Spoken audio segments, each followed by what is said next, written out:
তালাক এটা যদি আপনি একবার মুখে দিয়ে ফেলেন, এরপরে যদি দুনিয়ার সমস্ত আলেমদের কাছে ঘুরে বেড়ান, তালাক হয়ে যাওয়ার মতো যদি একবার বলে ফেলেন, এরপরে বলেন হুজুর আমি সরি, তালাকটা এটা হয় না, এটাকে বাতিল ঘোষণা দেন, দুনিয়ার সমস্ত হুজুর মিলেও বাতিল ঘোষণা দিতে পারবে?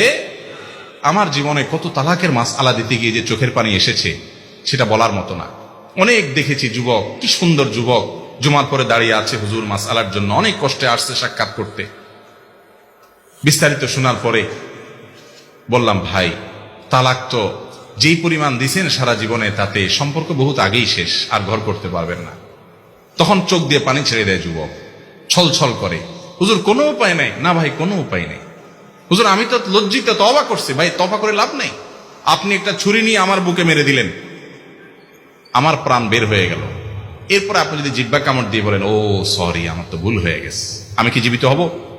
তালাকটা এরকম।